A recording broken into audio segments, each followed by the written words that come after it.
Welcome to dividend shares Tamil. சூப்பரான growthல இருக்கக்கூடிய சூப்பரான ஒரு கம்பெனியை பற்றி பார்க்க போகிறோம். கம்பெனியை பற்றி பார்க்கறதுக்கு முன்னாடி ஷேர் மார்க்கெட் இன்வெஸ்டிங் தேவையான ஒரு டிப்ஸ் ஒன்று பார்த்துடலாம். இந்த டிப்ஸ் வந்து பார்த்தீங்கன்னா இந்த ஸ்டாய் பாத் டு வெல்த் இந்த புக்கில் இருந்து தான் நான் தெரிஞ்சுக்கிட்டேன். நம்ம ஷேர் மார்க்கெட்டில் அதிகமான பணம் சம்பாதிக்கணும், அதே மாதிரி ஷேர் மார்க்கெட்டை பற்றி புரிஞ்சுக்கணும் அப்படின்னா ஃபஸ்ட்டு ஷேர் மார்க்கெட்டில் இருக்கக்கூடிய புக்ஸு நம்ம படித்தாதான் நமக்கு அதிகமான நாலேஜ் கிடைக்கும். அதை வச்சு நம்ம ஷேர் மார்க்கெட்டில் அதிகமான பணம் நம்மளால் சம்பாதிக்க முடியும். 2 நாளைக்கு முன்னாடி தான் இந்த புக்கை நான் வாங்கி இப்போ வந்து படிச்சுக்கிட்டு இருக்கேன். நான் படிக்க உங்களுக்கும் அதே நாலேஜ் தரணும் அப்படிங்கிறதா என்னோட ஐடியா. அப்போ தான் நீங்களும் ஷேரை பற்றி தெரிஞ்சுக்க முடியும். நம்ம ஜஸ்ட்டு ஒரு ஷேரை பற்றி மட்டும், அதாவது இந்த ஸ்டாக்கோட ப்ரைஸ் இப்படி இருக்குது அப்படி இருக்குது நம்ம தெரிஞ்சுக்கிறத விட ஷேர் மார்க்கெட்டை பற்றி நம்ம புரிஞ்சுக்கிட்டோம்னா நம்மளால் இப்போ இருக்கிறத விட அதிகமான லாபம் நம்மளால் எடுக்க முடியும். அதனால் நீங்களும் கண்டிப்பாக ஷேர் மார்க்கெட்டை பற்றி புக்கு படிங்க. கண்டிப்பாக உங்களாலேயும் அதிகமான வெல்த்தை ஷேர் மார்க்கெட்லேருந்து கிரியேட் பண்ண முடியும். ஷேர் மார்க்கெட் எப்பயுமே அதிகமான வெலட்டிலிட்டியில் இருக்கும். அதாவது ஷேரோட ப்ரைஸு அப் அண்ட் டவுன் போயிட்டு தான் இருக்கும். அதாவது மேலே ஏறும் அண்ட் கீழே இறங்கும். நம்ம ஷேர் மார்க்கெட்டில் முதலீடு பண்ணிட்டோம் அப்படின்னா அந்த ஸ்டாக்கோட ப்ரைஸு இன்க்ரீஸ் ஆகிற வரைக்கும் நம்ம வந்து வெயிட் பண்ணணும். நிறைய பேர் என்ன பண்ணுவாங்கன்னா, இப்போ ஒரு ஸ்டாக்கை ஒரு ப்ரைஸில் வாங்கிடுவாங்க. எக்ஸாம்பிளுக்கு ஒரு 100 ரூபாய்க்கு வாங்குறாங்க அப்படின்னு வச்சுக்கலாம். அந்த 100 ரூபாயிலேருந்து 99 ரூபா 95 ரூபா இந்த மாதிரி குறைஞ்சாவே கொஞ்சம் பயத்தில் இருப்பாங்க. இது வந்து நெகட்டிவ் ஆகிட்டே இருக்குது அப்படின்ற மாதிரி. அப்படிலாம் நம்ம வந்து யோசிக்கக்கூடாது. இப்போ 95 ரூபா போனாலும் போயிட்டு போகுது அப்படின்ற மாதிரி விட்டுறலாம். நம்ம வாங்கின ப்ரைஸை விட எப்போ அதிகமான ப்ரைஸுக்கு போகுதோ அப்போ நம்ம விற்றுட்டு நம்ம லாபம் எடுக்கிறதுனா கூட எடுத்துக்கலாம். இல்லை நான் லாங் டேர்முக்கு தான் இது வந்து ஹோல்டு பண்ணுறேன் அப்படின்னா நம்ம எதையுமே யோசிக்க வேணாம். நம்மக்கிட்ட எப்போல்லாம் அமௌண்ட் இருக்கோ அப்போல்லாம் நம்ம கொஞ்சம் கொஞ்சமாக நம்ம முதலீடு பண்ணிகிட்டே இருந்தாவே போதும். ஷேர் மார்க்கெட்டை பொறுத்த வரைக்கும் லாங் டேர்மில் வந்து பார்த்தீங்கன்னா எப்போயுமே இன்க்ரீஸ் ஆகிட்டு தான் இருக்கும். எக்ஸாம்பிளுக்கு இப்போ நிஃப்டி 50 இண்டெக்ஸ் எடுத்துக்கலாம்.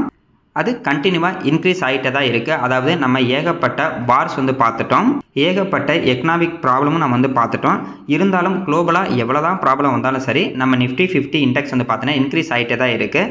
அந்த மாதிரி தான் ஷேர் மார்க்கெட்டும்.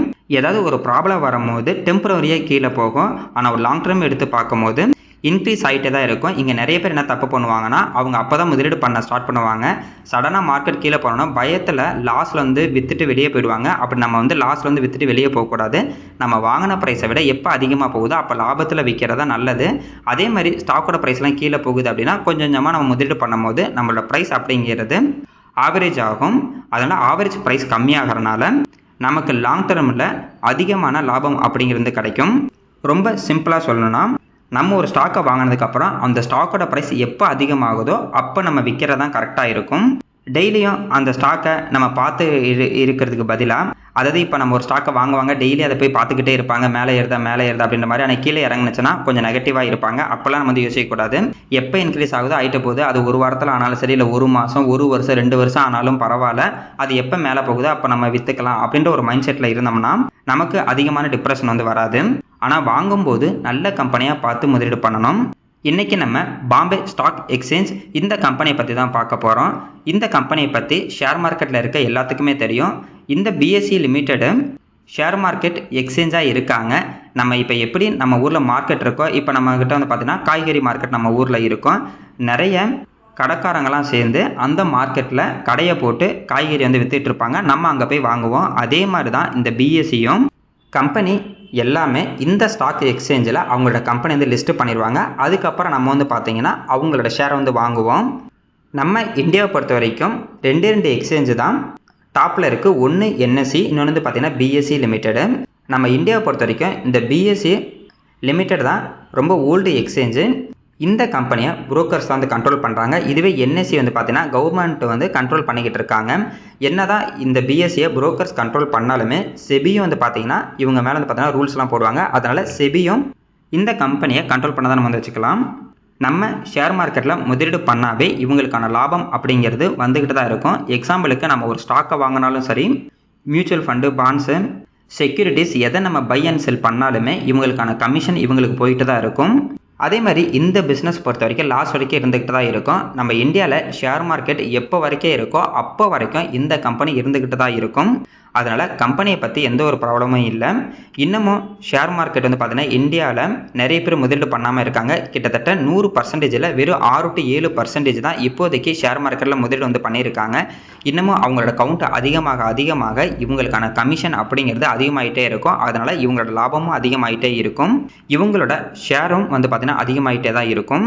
ஒரு சில பேர் என்ன நினைப்பாங்கன்னா, இப்போ என்எஸ்சி வந்து லிஸ்ட் ஆகிட்டா இந்த கம்பெனிக்கு ஏதாவது ப்ராப்ளம் வருமா அப்படின்ற மாதிரி யோசிப்பாங்க. அப்படிலாம் கிடையாதுங்க. என்எஸ்சியும் இருக்கும், பிஎஸ்சியும் ரெண்டுமே வந்து இருக்கும். ஃபஸ்ட்டு ஒரு ஷேரில் நம்ம முதலீடு பண்ணும்போது அவங்களோட பிஸ்னஸ் வந்து பார்க்கணும். இப்போ நம்ம இவங்களோட பிஸ்னஸ் வந்து பார்த்துட்டோம். இந்த பிஸ்னஸ் வந்து லாஸ் வரைக்கும் இருந்துட்டு தான் இருக்கும். அதனால் எந்த ஒரு பிரச்சனையும் இல்லை. அடுத்தது நம்ம இவங்களோட கீ ரேஷியோ வந்து பார்த்துடலாம். மார்க்கெட் கேப்பு 88,642 கோடிக்கு மேலே இருக்குது. 52 வீக் லோ 1193 ரூபா, 52 வீக் ஹை 3030. ஸ்டாக்கோட பி ரேஷியோ 55ல் இருக்குது. கிட்டத்தட்ட 55.9ங்கிறது வந்து பார்த்தீங்கன்னா 56ல் இருக்குது.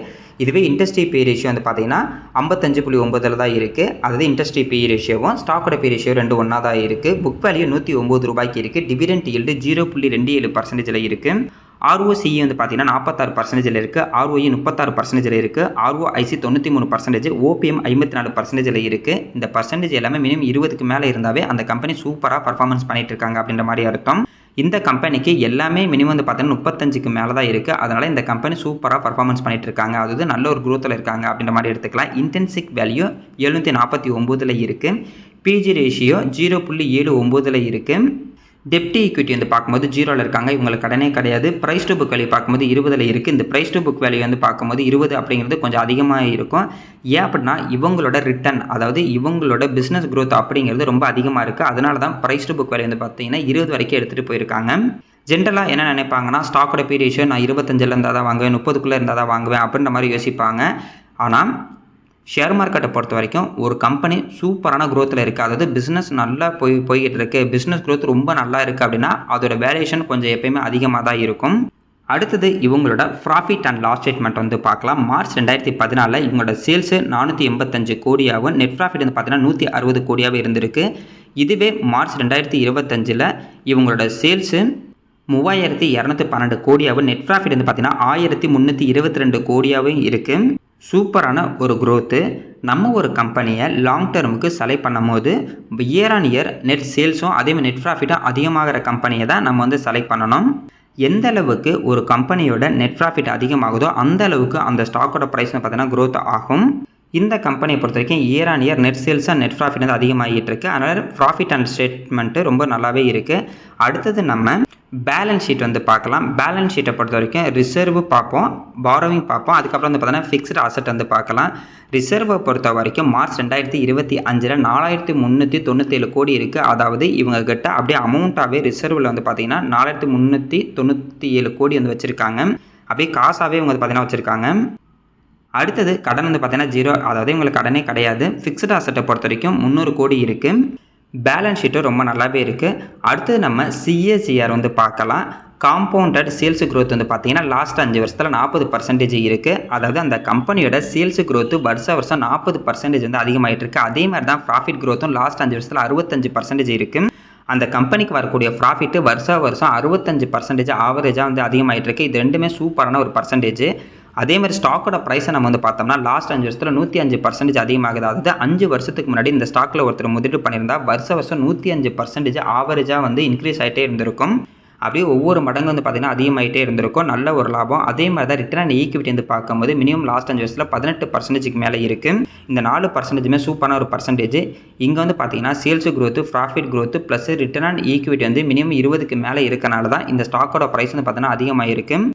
அதனால் நம்ம ஒரு ஸ்டாக்கை செலக்ட் பண்ணும் போது sales growth, profit growth, return and equity எல்லாமே மினிமம் 20க்கு மேலே இருந்துச்சுன்னா ஸ்டாக்கோட ப்ரைஸ் அதிகமாகிறதுக்கு நிறைய வாய்ப்பு இருக்கும். ஃபண்டமெண்டல் நம்ம எல்லாமே செக் பண்ணிட்டு அவங்க பிஸ்னஸ் என்ன பண்ணுறாங்க, அவங்க ப்ரொமோட்டர் எப்படி எல்லாமே பார்த்துட்டு கண்டிப்பாக நம்ம வந்து பார்த்தீங்கன்னா ரிட்டர்ன் இன் ஈக்விட்டி நம்ம வந்து செக் பண்ணணும். அடுத்தது இவங்களோட ஷேர் ஹோல்டிங் பேட்டர்ன் வந்து பார்க்கலாம். F8 வந்து 16.78% ஷேர் ஹோல்டிங் பேட்டர்ன் இருக்குது. D8 வந்து பார்த்தீங்கன்னா 12.33% ஷேர் ஹோல்டிங் பேட்டர்ன் இருக்குது. ரீட்டைல் பீப்புள்கிட்ட 48.78% ஷேர் ஹோல்டிங் பேட்டர்னா, அதர்ஸ்ட் வந்து பார்த்தீங்கன்னா 22.11% ஷேர் ஹோல்டிங் பேட்டர்ன்ஸும் இருக்குது. சூப்பரான ஒரு ஷேர் ஹோல்டிங் பேட்டர்ன். ஏன்னா FNDI எல்லாமே வந்து இருக்காங்க. இந்த ஸ்டாக்கு லாஸ்ட் 5 வருஷத்தில் கிட்டத்தட்ட 35 மடங்கு மேலே லாபம் கொடுத்துருக்கு.